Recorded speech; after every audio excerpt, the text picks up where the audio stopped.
Bonjour, je vais vous parler du fonctionnement.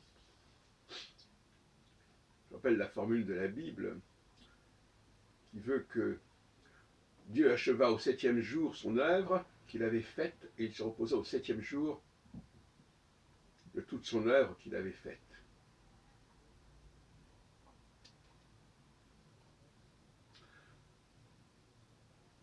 C'est un peu le principe du Shabbat ou du dimanche. Arrêter, c'est aussi une forme de jeûne. J'attache beaucoup d'importance au jeûne, l'abstinence. Le jeûne, c'est avant tout ne pas fonctionner. Jeûner, c'est renoncer à faire fonctionner son corps, les fonctions de son organisme. Quelqu'un qui, souvent il y a des gens qui ne peuvent pas, qui sont angoissés quand ils ne fonctionnent pas, quand ils ne boivent pas, quand ils ne mangent pas, quand ils ne parlent pas. Tout ça sont des fonctions et fonctions opérationnelles, opératives, comme diraient les maçons. Et c'est une angoisse de ne pas fonctionner. Et souvent, quand on a une angoisse, on fonctionne, donc on mange, on grignote, on parle.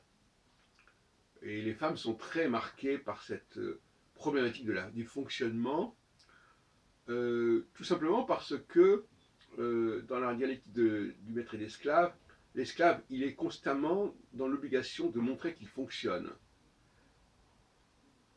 qu'il est en état de fonctionnement, hein, et sous toutes ses formes.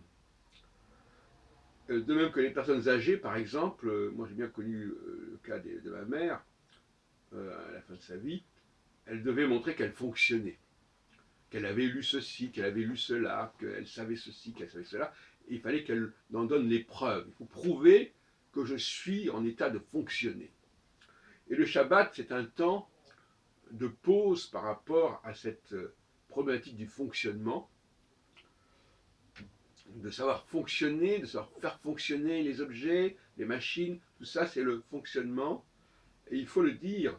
Et donc jeûner, c'est s'abstenir de fonctionner au sens large de tout ce qui sert à fonctionner, et donc de l'activité même de servir, et de servir à quelque chose, et de servir une machine. Donc on a beaucoup de personnes qui ont une éthique du fonctionnement, et ce sont surtout les femmes. Voilà. Donc euh,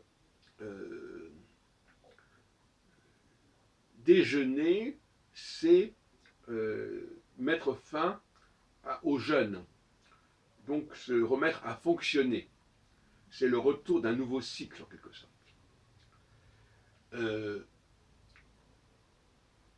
En réalité, bien entendu, le Shabbat n'est pas la seule structure de temps à respecter, c'est plutôt une symbolique. Le temps shabbatique, le vrai temps shabbatique, il se situe sur une autre échelle. Voilà. J'en ai parlé sur mes autres travaux psychologiques. Mais néanmoins, il est important de jeûner, de ne pas manger le soir déjà.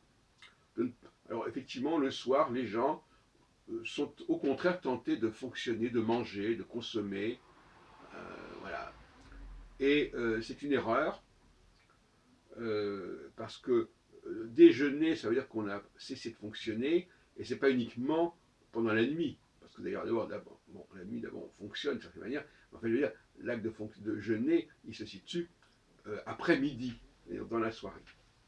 Et d'ailleurs, dans certaines religions, on se dispense bien de manger après l'heure du déjeuner, c'est-à-dire après midi.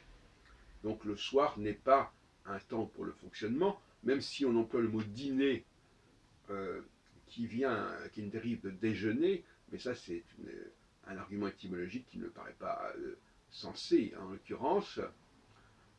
Euh, la pensée, on peut dire que penser c'est une forme de fonctionnement, mais ça n'est pas un fonctionnement servile comme la parole. Et encore la parole, tout dépend. Quelqu'un, par exemple, qui lit un texte, voilà, il lit un texte comme ça, il fonctionne. Hein. Tout comme le lecteur de CD, il fonctionne. Bon. Arrêtez, il faut quand même qu'il y a des gens qui ne. Il faut quand même cesser de fonctionner.